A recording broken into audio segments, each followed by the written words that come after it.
Data ka, ano sila just ako sa ICO sa kanila? Okay na yun. Quality yung kanila. Yung mga laman. Oo. Ayan. Data gathering.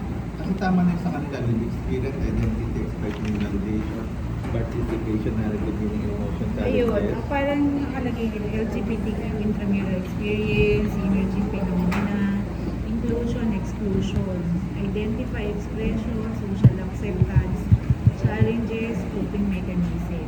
yun ang process. Yun ang hinahanap nyo dito sa mga interview na to. Tapos yung nasa gitna, essence of experience. Yung apply nyo na rin sa kanya yung direct. Tapos yung last, propose inclusive sports. Ayun lalagay na. Oo, propose naman. Propose Hindi rin naman. Enhance, Okay po. propose. Kasi basis, yung basis na nila. Oo nga, ibig ko sabihin propose. Propose ng, opo. Okay po. Alisin nyo na yung end. Kasi wala namang existing eh. Oo. Okay po.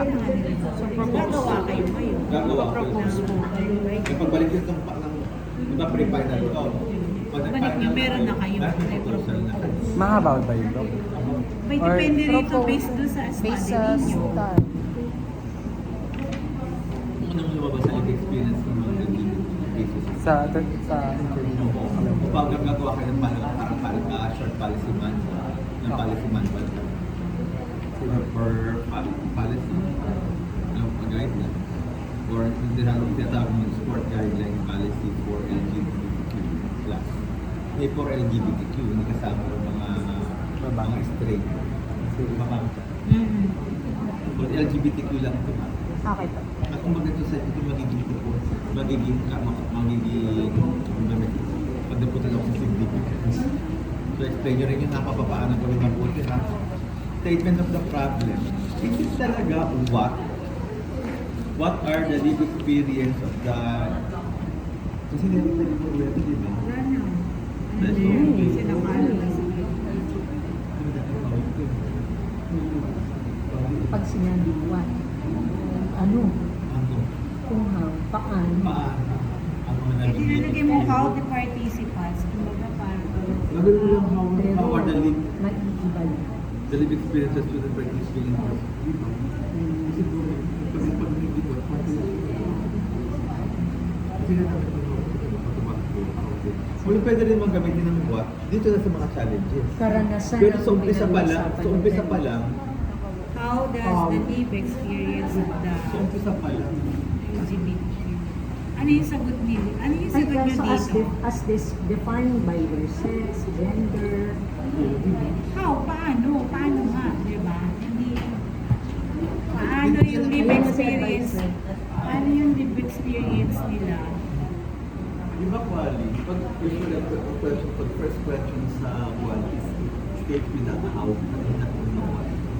Di naman.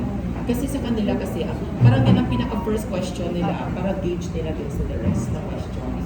Na kayo ba ay nakaranas? what are the lived ito, experience? how are the Hindi, ano nyo na lang. participants I-rephrase nyo lang. What are the participants' live experience on their participation in university intramurals of the Polytechnic University as defined as their As sex, gender, Okay. identity, gender expression. I-replace nyo lang. Pero yun din yung papupuntahan doon. hindi naman Well, ano lang siya. Yan ba yung kinuha ninyo? Yes po, nakalagay. Ano, Hindi na natin ano ang mga yung- karanasan kasi Yes. yun ang tinatanong. Tapos yung second question, What ulit?